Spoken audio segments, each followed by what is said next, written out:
BigRedInsider.com here with Coach Ray Woodard. How are you, Coach? I'm good. How you been, Fred? Doing well, sir. Doing well. We're 4 days into practice, year 3 of the Lamar football Redux. Like I said, to me it looked like just a different tempo this year than what I saw last year. Just talk a little bit about what you've seen through 4 days. I like our spirit. I like our energy. A lot of want-to. Sometimes that leads to some overplay and aggressive mistakes, but those are the kind of mistakes you want to make. But we've got a good attitude. We're working hard. Herschel Sims, I mean, listen, obviously the kid speaks for himself, but, I mean, he brings an element of athleticism. Good, because y'all not speaking to him yet.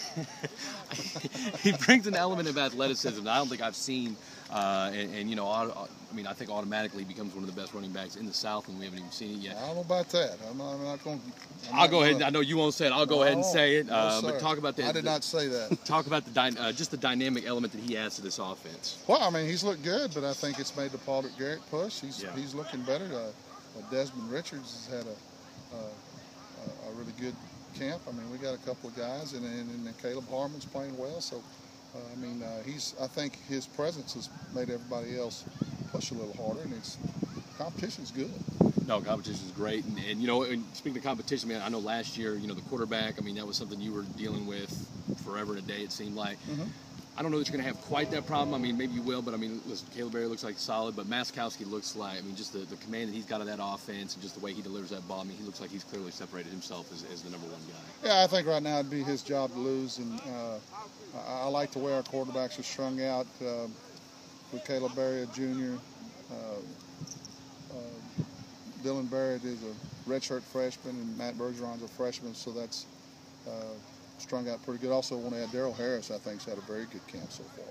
The running back. I don't want to forget him. That's the young man from Waco. And no, actually, it was funny because me and Mike were actually talking about him, and it just seems like, I mean, listen, he's got a little burst to him, and he's also got a little, like I said, he's got a little stick to. I mean, just the way he kind of bounces off guys. I mean, just kind of talk a little bit about his composure for being a freshman, only being 4 days in so far. Well, yeah, that's about all I want to say about a freshman. He's looked good so far. And I tell you what, I spent a little bit of my time during camp looking at our entire freshman class is looking good. We got a very good looking freshman class. We got 3 or 4 in this class I think is going to get on the field and help us some this year. But I kept them after practice the other day and just talked about how the time they're seniors, we need this whole class to stay together and what a good group they can be. But I think our younger players are better this year. So I think our older players are more experienced, and we got better younger players, and it gives us more depth. Well, I tell you what, one of the guys that kind of jumped out at me was Hargis on the DN. I mean, I tell you what, that's a good-sized kid for a freshman. He really is, and again, almost every freshman you talk about, you put in this category. But I can't wait to see what he's going to look like physically in a couple of years. He's just 18 years old, and he's got a lot of football ahead of him. The one thing that jumped out at me is just the depth that you have at a lot of different positions. Yeah. I mean, you looked at I looked at the running back group. You see 5 or 6 guys. You look at that. And I'll tell you what, the tight ends is really what surprised me as far as just when you guys did the passing skeleton drill. How many times you guys went to the tight ends and just how athletic these guys are. Well, it's hard to miss Corey Soto when I'm looking up to him. But yeah, his additions helped us a lot. Talking about depth, our secondary now, we got a lot of depth in the secondary we've never had before. I don't think there's much difference between our first and second team. So just overall, and when you have that type of depth at receiver and linebacker in the secondary, those things are going to help your special teams. Right. Because it gives more fresh guys to do that. And you can tell in practice we're spending more time on our special teams. We're emphasizing it more. We're going to try to make that really being kind of a liability, turn it into a weapon, something that really helps us win ball games. So I look for that to be a much improved unit on the special team this year. Defensively, like I said, they had their moments today, and it looked like they really started to come on there towards the end of practice. Just how crucial is it? I mean, like I said, you got new offensive coordinator, new defensive coordinator. How important is it that these guys, have a good idea of what the system's all about come, 3 weeks from now when this thing gets serious and gets for real?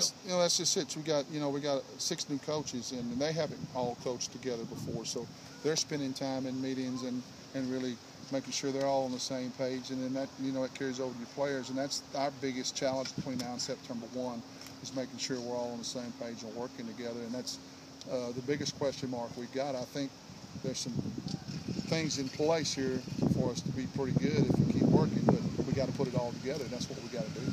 Leave you with this, one of the things I've talked to you about is just, you said, and I remember you talking at the end of last year at the press conference was, one of the first thing you do is you look at yourself and things that you can do different. How do you get better?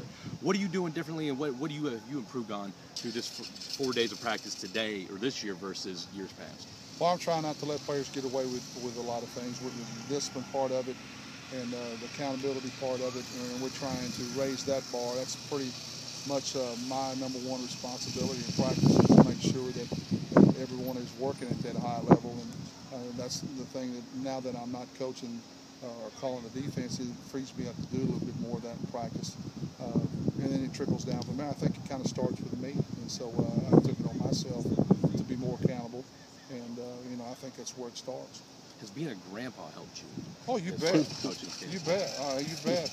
Some days, bad days aren't near as bad when I get a picture of my grandson. But yeah, it's also motivated me, helped keep me in coaching 17, 18 more years, so I get to coach it.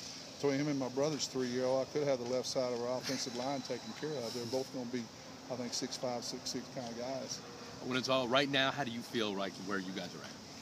I'm excited. I think I'm pleased with the changes I've made in the coaching staff. I'm pleased with what we brought in. I think we've added some depth in some key areas. Now we've got to put it all together. But I'm not satisfied, but I'm happy with the way we're progressing if we keep working this way. Outstanding. All right. Good to see you again, Fred.